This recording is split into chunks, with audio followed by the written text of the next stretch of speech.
A liturgia deste sexto domingo nos traz uma nota importante para compreender o amor, que infelizmente é traduzido de modo vil, de modo depreciativo para uma sociedade egoísta, hedonista, que tem como critério a autorrealização, o desejo de se realizar como pessoa, independentemente se o outro é feliz ou não.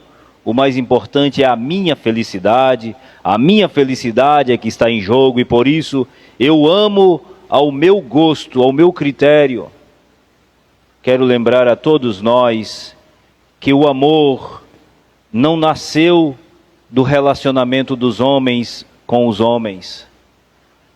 O amor não nasceu, dessa afeição sensorial que é típico da natureza humana, esse relacionamento em que eu me afeiçoo por aquele que afeiçoa por mim, a gente casa aos nossos sentimentos e por isso aqui eu amo, independentemente se o outro pensa de modo contrário, independentemente se o outro não é tão simpático a mim, então a esse eu coloco lá no canto porque ele não enquadra na minha lógica de amar.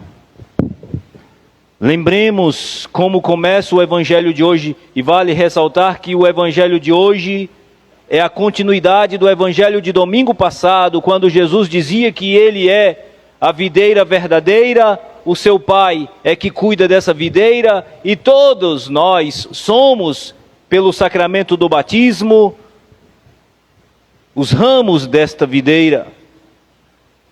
Hoje o Evangelho começa dizendo para os discípulos, aos discípulos de Jesus: como meu Pai me amou, eu também vos amei. Vale lembrar, comunidade, que o amor é divino e não humano. Quem nos deu a conhecer o amor foi Jesus, quando Ele mesmo diz: já não vos chamo servos, mas amigos, porque vos dei a conhecer tudo o que o Pai me deu, me ensinou. Então aqui, querida comunidade, o amor é um sentimento divino e não humano. Santo Agostinho chega a dizer que o Pai é o eterno amante, o Filho é o eterno amado, e nesse relacionamento entre o amante e o amado é gestado o amor. O amor é a terceira pessoa da Santíssima Trindade. Por isso que Paulo, na carta aos Romanos 5, versículo 5, ele diz que esse amor foi derramado em nossos corações. Esse amor é o Espírito de nosso Senhor, que foi derramado em nossos corações. Mas aqui, querida comunidade de fé, Jesus nos ensina como devemos amar. Primeiro, permanecendo no amor dele. Fora esse relacionamento de intimidade entre nós e ele, tudo que vier sem isso é só interesse. Não existe amor. O Evangelho de hoje, comunidade, deixa bem claro que só existe amor verdadeiro se nascer do coração de Deus e a gente experimentá-lo. Se não for assim, pode ter certeza que vamos dizer aos outros: I love you. Vamos dizer aos outros: você acredita em amor à primeira vista. Mas na verdade, no fundo, é só interesse libidinoso, subjetivista, de autorrealização, em que infelizmente negocia o ser humano, fazendo dele apenas uma coisa um objeto, como a gente faz com as carcaças de alguns objetos alimentícios. Querida comunidade de fé, hoje o Evangelho nos ensina de onde nasce o amor. Não fomos nós que amamos, foi Ele que nos amou por primeiro. Então, o evangelista João tem gabarito para dizer isso para nós, porque ele experimentou o verdadeiro amor. O evangelista João, inclusive, tanto a segunda leitura quanto o Evangelho, é o mesmo autor que mostra por que ele escreve desse jeito. Lembrem-se, é o próprio quem diz que o discípulo que Jesus mais amava é João. E tanto é verdade que foi o próprio que recebeu o maior tesouro de Jesus aqui na terra, a sua mãe. Foi a João que Jesus deu a sua mãe. E a partir daquele momento, João levou-a consigo para a sua casa. Então ele tem propriedade para falar, para escrever desse jeito. Muito se diz: ô padre, eu tenho uma grande dificuldade de amar o meu irmão. Ô padre, eu tenho uma grande dificuldade de perdoar e de pedir perdão. É verdade. Porque a nossa matéria, a matéria nossa, ela é pecaminosa. E nós tendemos a escolher o caminho mais curto, mais fácil para resolver algum problema. Mas esse não é o primeiro movimento, querida comunidade. Se você tem algum amigo, algum parente, algum vizinho do qual você não se dá bem, já deu no passado, mas agora o relacionamento se tornou truncado, eu quero lembrar a vocês que o primeiro movimento não é amar o seu irmão, não é perdoá-lo.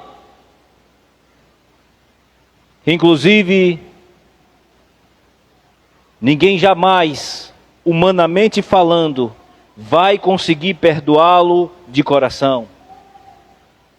O primeiro movimento, querida comunidade, que a gente saia dessa missa pelo menos guardando isso no coração. O primeiro movimento para se perdoar e pedir perdão é fazer a experiência do verdadeiro amor. E a experiência do verdadeiro amor, como eu dizia no início da celebração, da reflexão, não é humano, é divino. O primeiro movimento não é perdoar o nosso irmão que pisou na bola contra nós. Inclusive, Simão Pedro um dia perguntou a Jesus: quantas vezes eu devo perdoar o meu irmão se ele pecar contra mim? Até 7 vezes? Ah, Simão Pedro, não te digo 7 vezes, mas capítulo 18, versículo 15, mas 70 vezes 7. Oh, querida comunidade, o capítulo 17 de Lucas, versículo 4, Jesus chega a dizer: se o seu irmão, num só dia, cometer algum deslize contra você 7 vezes, e 7 vezes num só dia pedir perdão, você deve perdoá-lo. Isso é fácil? Não é fácil. A nossa natureza não suporta tal atitude. E como é, padre, então, que a gente vai conseguir amar os nossos inimigos? Inclusive o capítulo 5 de Mateus, versículo 43, versículo 44, Jesus mostra que devemos amar o nosso inimigo e rezar por aquele que nos odeia. Como é que a gente vai fazer isso, seu vigário? A resposta já foi dada. É se você se dobrar diante daquele que deu a você o seu amor. É se você se curvar diante daquele que de fato, depois de tantas atrocidades contra ele, e no alto da cruz olhar para o céu e dizer: Pai, perdoa-os, eles não sabem o que fazem. Só terão a capacidade de amar verdadeiramente quem beber da fonte do amor, que é Jesus Cristo. E aqui, queridos, olha qual é a receita que nosso Senhor dá do Evangelho de hoje para nós. Ele usa uma condicional: se guardardes os meus mandamentos, permanecereis no meu amor. E qual foi o mandamento de nosso Senhor, seu diácono? Não é o decálogo? Amar a Deus sobre todas as coisas, né? Não tomar o seu santo nome em vão, guardar sempre os domingos e festas de guarda, honrar pai e mãe, não matar, não cometer fornicação, não furtar, não levantar falso testemunho, não desejar a mulher do próximo, não desejar as coisas alheias. É isso. Lembrem do que nosso Senhor disse: eis que eu vos dou um novo mandamento. Se é novo, é porque não existia nenhum mandamento semelhante. Ué, padre, mas eu li no livro de Levítico 19, versículo 18, lá dizendo que devemos amar uns aos outros como a si mesmo. Cuidado, tem muita gente aí interpretando a Bíblia do jeito que lhe aprouver. Lembrem-se que amar uns aos outros como a si mesmo e amar uns aos outros como eu vos amei, há um abismo entre esses dois discursos. Ué, padre, mas não é a mesma coisa? Não. Como é que eu posso amar alguém se às vezes eu nem me amo? Como é que eu tenho condições de amar alguém quando eu nem me amo? Ontem à noite, por exemplo, eu tive que ir à casa de uma pessoa, de um homem de 34 anos que estava querendo se matar. Então, amar como a gente se ama significa que se eu quero cometer um suicídio, então eu posso matar o outro e eu estou amando? Não. Por isso que Jesus dá um mandamento novinho em folha: amai-vos uns aos outros como eu vos amei. E aí o versículo 13 deixa bem claro como é que nosso Senhor nos amou. Não há prova maior no mundo do que aquele que dá a vida pelos amigos. Existem muitos amores na sociedade. Agora pergunte: você é capaz de dar a vida por mim? Que muitas vezes são trocados até pelo amor de uma mãe e de um pai.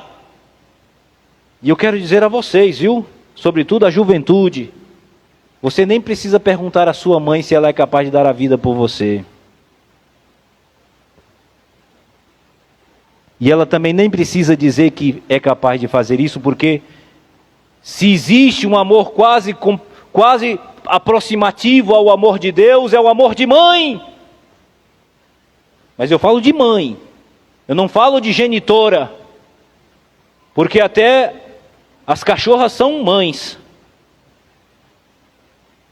Geram cachorrinhos. Eu falo daquela que cuida, que tem preocupação, que perde a noite de sono. Onde está o meu filho? Onde está a minha filha essa hora? E quando está com uma dor de cabeça ou uma dor de barriga, chega junto, não dorme enquanto o filho não dorme. E se escutar qualquer movimento lá no quarto, já levanta preocupada. Isso é amor! Agora, perdoe-me, queridos, se o padre excede na sua imponência ao modo que fala. Não é amor esse erotismo que a sociedade apregoa por aí. Não é amor aquela sensualidade onde o desejo libidinoso é o cardápio do dia. Isso não é amor, isso é interesse libidinoso. Isso é vaidade. Isso é destruição. Isso não é amor, queridos. O diabo apossou da palavra amor, e por isso é que distribui a sociedade. Vamos amar uns aos outros. Inclusive, um dia, escutando um jovem assim meio estrambelhado, ele fazia uma crítica à igreja, porque ele era muito devoto de São Sebastião. E aí, querendo atribuir ao amor de São Sebastião pelos cristãos no Império Romano, ele dizia, usava essa frase, amai uns aos outros. E aí pega esse amor e traduz apenas por desejos carnais. Eu dizia no início dessa reflexão, comunidade, o amor não nasce do nosso coração, nasce primeiro do coração de Deus e se jorra sobre nós. E quem faz essa experiência verdadeira com Ele, esse sim pode dizer que ama verdadeiramente. Por isso, quem não faz experiência com o amor de Deus, impossível ficará fazer acontecer o amor uns aos outros. E é por isso que se torna difícil quando alguém diz, padre, eu tenho dificuldade de perdoar fulano de tal. E eu digo, minha filha, traduz a palavra perdoar, perder-se no doar, perder na doação. Só será capaz de perdoar quem for capaz de dar a vida, quem for capaz de renunciar a si mesmo, quem for capaz de deixar o seu jeito mesquinho de lado e assumir o jeito de nosso Senhor e cumprir os seus mandamentos. É nisso que consiste o amor, querida comunidade. Ninguém tem maior amor do que aquele que dá a vida pelos amigos. Por isso que nosso Senhor olhou para os discípulos e disse, eu já não vos chamo servos, vos chamo de amigos. Por quê? Porque Jesus não falou apenas que era capaz de dar a vida pelos seus amigos, Ele deu a sua vida. Ele está aqui nesse discurso daquela noite, da quinta-feira, André. O capítulo 13 até o capítulo 17 do Evangelho segundo São João, é o discurso de despedida de nosso Senhor Jesus Cristo. E o que Ele está aqui pedindo, quase como que suplicando. Inclusive, notem o versículo 11 desse capítulo. Que coisa fabulosa, que inclusive poderíamos pegar essa frase do versículo 11, escrever lá na lousa, sei lá naquela quadrinho que a gente faz lá no nosso quarto, um numeralzinho de notas. Veja que coisa fabulosa. Eu vos disse isso, para que a minha alegria esteja em vós. E uma vez que a minha alegria esteja em vós, a vossa alegria seja plena. Por que que hoje há tanta tristeza na sociedade, seu vigário? Parece que virou brincadeira. Nesses últimos dias eu tenho escutado muita gente dizendo que quer se matar. Por que que essas coisas acontecem, seu vigário? Eu digo com toda a propriedade e não tenho medo de dizer. É porque nós perdemos de vista a alegria que nasce do coração de Jesus e derrama sobre nós. É impossível! Como é impossível alguém entrar na chuva e não se molhar? É impossível não experimentar a alegria em Cristo e ficar emburrado, feito um jumento empacado. É impossível, querida comunidade de fé.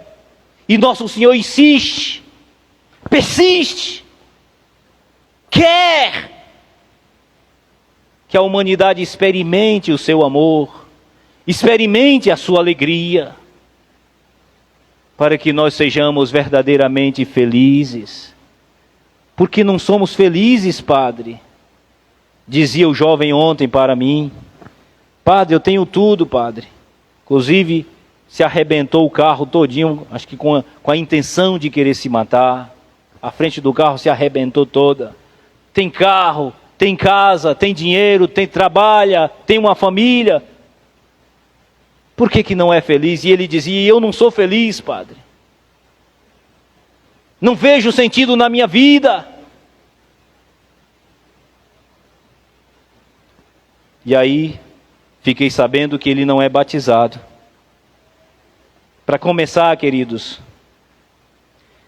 quem traz a felicidade verdadeira é nosso Senhor. É nele que compraz a nossa existência. É Ele quem disse: eu sou o caminho, a verdade, a vida.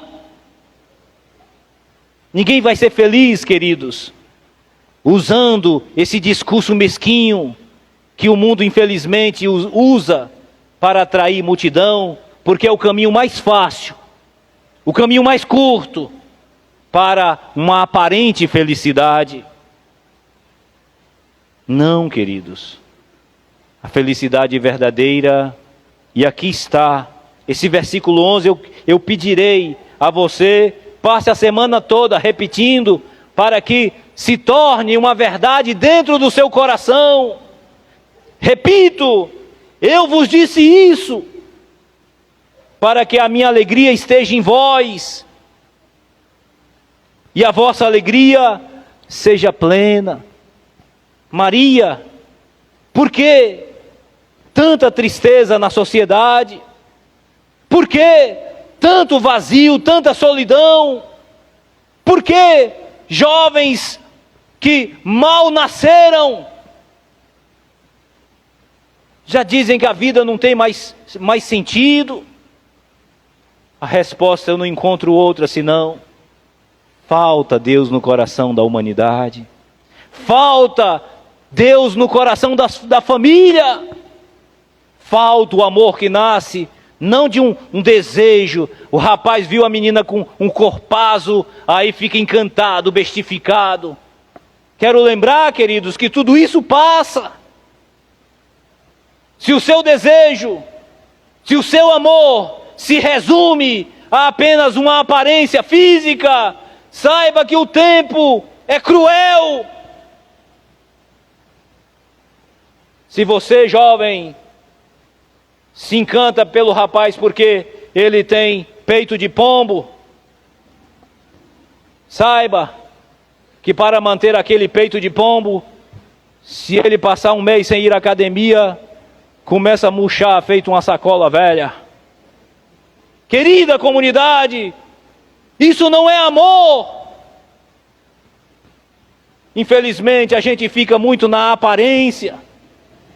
A gente fica encantado pela aparência. Inclusive o Papa, vale a pena, depois vocês tomem esse documento, porque vale a pena lê-lo. Deus Caritas Est, do Papa Bento XVI. Tome, porque lá ele fala do amor, como é que nasce, né, como se desenvolve. E ele fala até do amor erótico. Muitas vezes, se você não passa dessa fase do amor erótico, você se decepciona, você se frustra, você cai num vazio. E é isso que, infelizmente, queridos, tem atingido o nosso povo. A gente fica só na primeira etapa da vida e não sai dela. Não nasce sentimentos nobres de amor, de doação. É apenas uma busca de felicidade. Outro dia eu entrevistava alguém, não foi aqui, nem vou dizer onde foi, mas eu digo o milagre, mas não digo o santo. Eu perguntava ao jovem: por que você quer casar? Porque existem algumas entrevistas que a gente faz que, sinceramente, eu pergunto assim: é isso mesmo que vocês querem? Vocês não querem dar mais um tempinho não? Porque está ali no olho, que ali não vai dar certo. Não, padre, é porque eu amo. Por que você quer? Ah, padre, porque eu vejo nela a minha felicidade. Não faça isso. Porque pode ser que a sua felicidade vai cair no buraco sem volta. Você não casa para você ser feliz, queridos. Você casa para fazer alguém feliz. E o resultado da sua felicidade é a consequência do amor que você dá e não que você busca.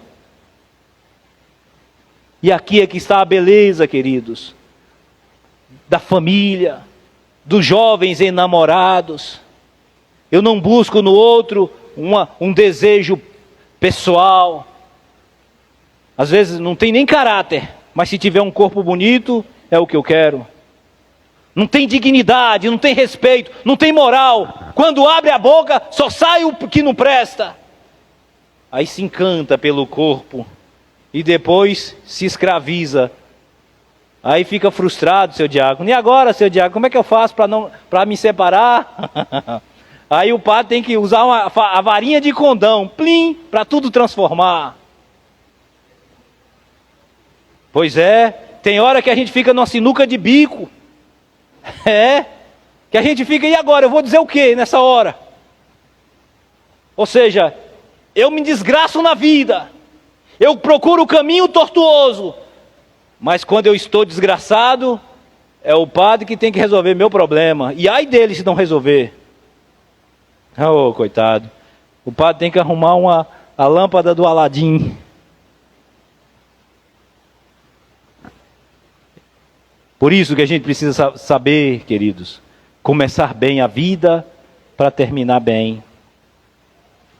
E é por isso que aí eu volto e eu já estou encerrando.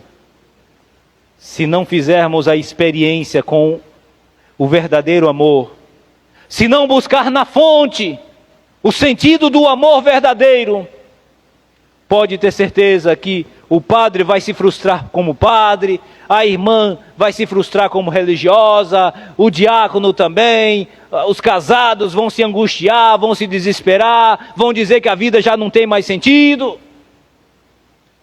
Por isso aqui está o remédio da semana: experimentar o amor dele. É nele que a gente encontra o verdadeiro amor.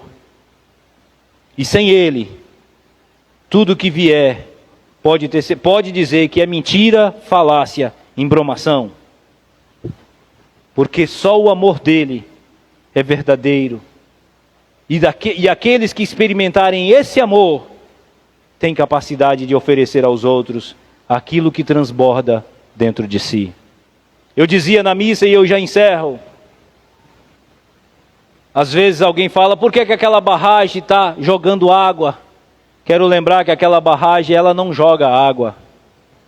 Não, padre.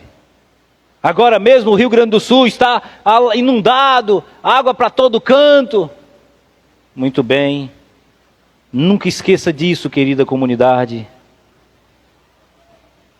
Uma vasilha côncava, ela só é capaz de preencher até as suas bordas. Então não é a vasilha que está jogando água, é a água que transborda nela. E o que é que eu quero dizer com isso? Eu quero dizer com isso é que se nós experimentarmos o amor que nasce do coração de Deus ao ponto de transbordar em nós, pode ter certeza que os outros experimentarão o amor que não é fruto do esforço meu, mas é consequência do transbordar do amor de Deus dentro de mim. Que essa missa, queridos, nos faça entender, e aqui eu repito e encerro, ninguém jamais vai conseguir perdoar por perdoar, ninguém jamais vai conseguir pedir perdão simplesmente porque tem essa vontade humana. Mas eu encerro dizendo, será impossível não perdoar e não pedir perdão quem estiver transbordando do amor de Deus. Amém.